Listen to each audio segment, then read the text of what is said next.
So I've been testing out the Electro Voice ND46 for a little while now, and this actually came from a recommendation from one of my viewers on one of my streams, which, by the way, is actually one of the best ways to reach me about any kind of recommendations for gear that you would like to see tested on this channel. So do make sure to subscribe so that you don't miss any of those. But this microphone is the best dynamic microphone I have tested so far around this price tag. So in the past, there was the MXL BCD1 that I didn't love so much. There's also the Rode Pod mic that does kind of a high noise floor, so like it's not ideal for everything. And then there's this one, and I honestly can't believe that this thing flew right under my radar. Let's go ahead and dive right in.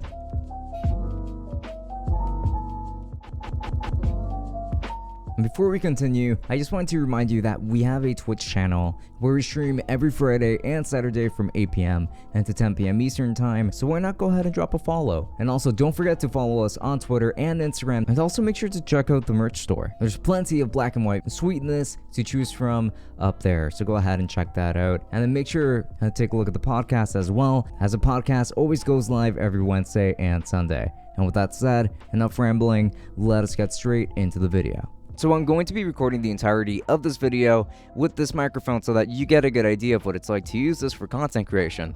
But I'll also be streaming with it tonight, as in like the same night that this video comes out at 8 p.m. Eastern Time, so that you can get a good idea of what it's like to live stream with it. And you can also ask me questions about it live right then and there, so links to my Twitch down in the description. Now let's begin with an unboxing. It does come in this rather branded box, which once opened, you're going to find yourself with the actual box, and then go ahead and open that, and then you're going to find the carrying pouch for the microphone itself, a mounting clip for it, and instructions. The exterior design of this microphone consists of what is a very well-built microphone, but this is also just going to be a really tiny one. I've said this a couple of times because the Siren Mini is the smallest microphone I own, and it's really small, like really small, but this one is even smaller.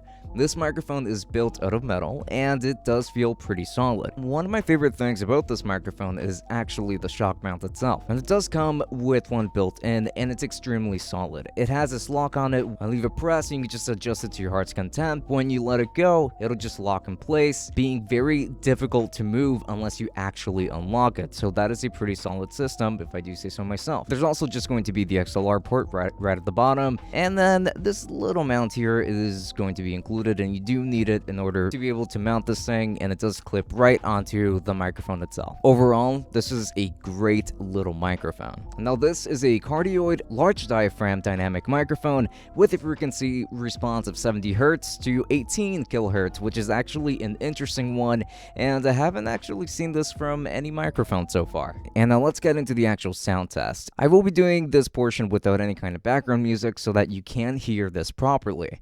This microphone has a lot of great things to it, but there are some things in particular that I would want to improve, but both of these can be improved on your own. You really don't need to get or wait for a product upgrade at all. So firstly, I think that this microphone sounds really good and very rich on its own without any EQ or any changes to the audio at all.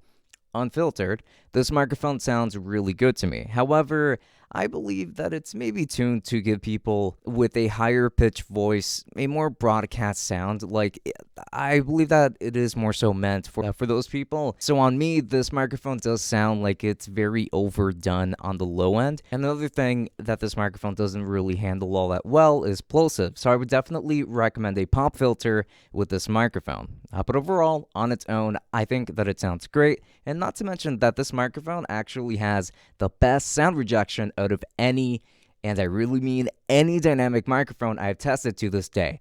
Yes, this includes the Shure SM7B, the RE27ND, the RE20, the Audio-Technica BP40, the Rode Pod mic, the Rode Podcaster, and many more.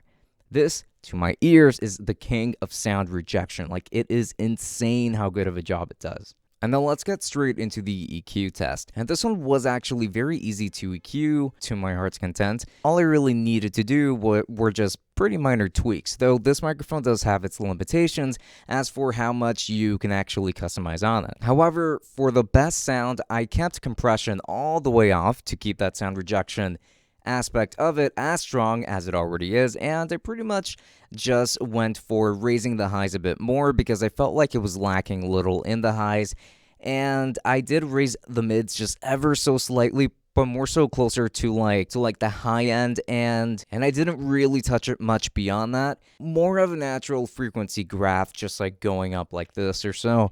And I would say that this microphone now sounds more natural while still retaining that presence of a broadcaster. So like it still has that great sound to it. I would say that this setting definitely works best with my voice, so I'm actually going to continue to do the rest of this video with this setting. So when it comes to complaints, I've already kind of touched on them earlier. One of those is really just that it's not very customizable, so there's only so much that you can actually do to get the most out of this microphone.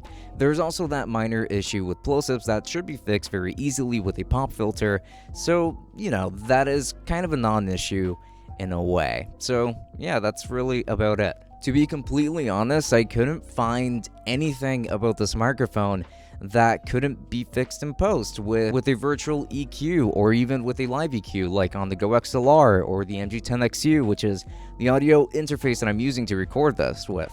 But the plosives issues is also a very cheap fix with just like a $5 tiny pop filter. If I were going to recommend any dynamic microphone for $150, and this is the one I would immediately flock to. Thanks again for that suggestion, and I really hope to continue to discover more affordable and fantastic microphones like this one in the future. So yeah, highly recommended. And if you're interested in purchasing this microphone, then I'll be making sure to leave affiliate links down to Amazon in the description. So if you end up using any of my links, which also include Luster, which is actually a really great tool for helping you find discounts and sales or anything like that all across the web, it is going to be a super useful tool for that, and it even shows you like a hierarchy of which microphones people tend to buy instead. It's going to show you like which one ranks highest and things of the like, so it is just a really great shopping companion. I would get that too, so links to that down below.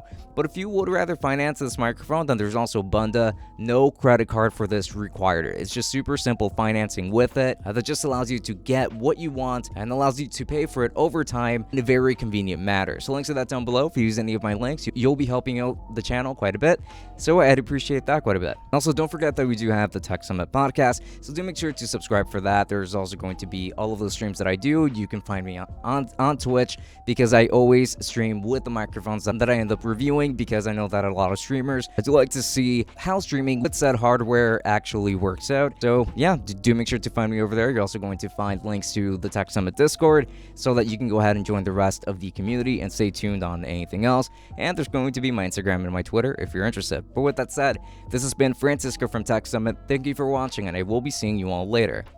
Enjoy.